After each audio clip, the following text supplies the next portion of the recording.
Tatlong sama ng panahon ang nasa kanlurang Pasipiko ngayon. Una ang LPA-91W sa malayong dulo ng Pasipiko. May posibilidad ito maging bagyo ngunit hindi inaasahang papasok ng PAR at liliko lang rin palayo. Ang pangalawa ay ang bagyong Mirasol na tinatawid ang Northern Luzon. Lalabas na ito ng PAR bukas ngunit magpapaulan pa rin sa kanlurang bahagi ng Luzon. Pangatlo ang bagyong tatawaging Nando na may posibilidad na maging malakas na bagyo bago tumama sa extreme Northern Luzon.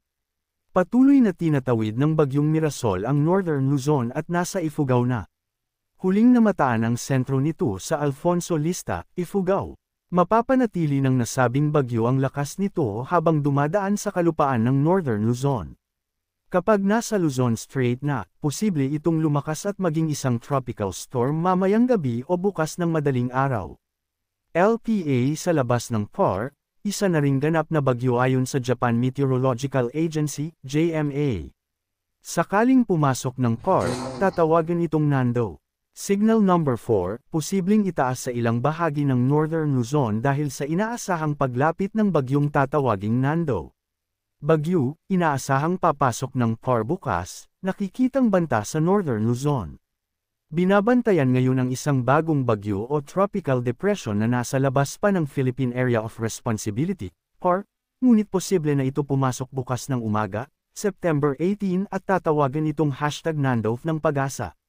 Base sa forecast track at intensity nito ng Pag-asa, posible ito maging ganap na typhoon habang palapit ito sa kalupaan ng Luzon sa araw ng Lunes, September 22.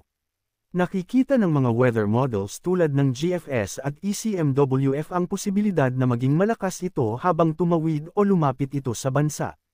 Hindi inalis ang tsansang maglandfall ito sa kalupaan, at maaari rin itaas ang tropical cyclone wind signal number 4 sa extreme northern Luzon.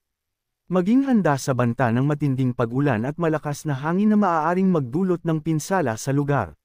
Makinig sa babala at paalala ng mga awtoridad para malaman ang hakbang ng preparasyon sa paglapit o hagupit ng bagyo.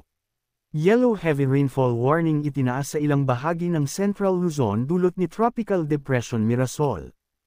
Yellow warning level: Tarlac, Pampanga, Zambales, Bataan N, portion of Nueva Ecija, Gimba, Cuyapo, Nampicuan, Talugtog, Santo Domingo, Licab, Zaragoza, Aliaga, Quezon, San Antonio, Cabiao, Jaén, San Isidro.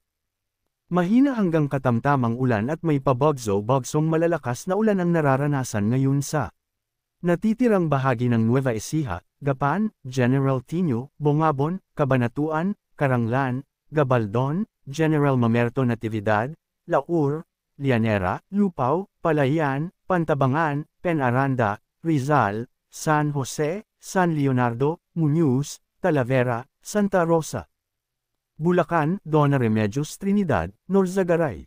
Makakaranas ng maulan na may pagbugsong hangin na posibleng magdulot ng mga pagbaha o pagguho ng lupa dahil sa katamtaman hanggang malakas na pag-ulan sa Cagayan Valley, Cordillera Administrative Region, Aurora, Camarines Norte, Camarines Sur, Catanduanes, at Polillo Islands. Minimal hanggang minor na banta sa buhay at ari-arian dahil sa malakas na hangin.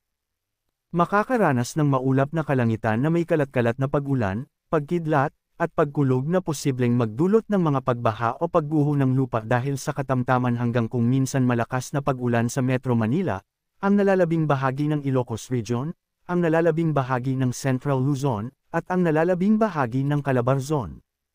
Southwest Monsoon o Habagat. Nakakaapekto ito ngayon sa nalalabing bahagi ng Visayas, Zamboanga Peninsula, at Northern Mindanao.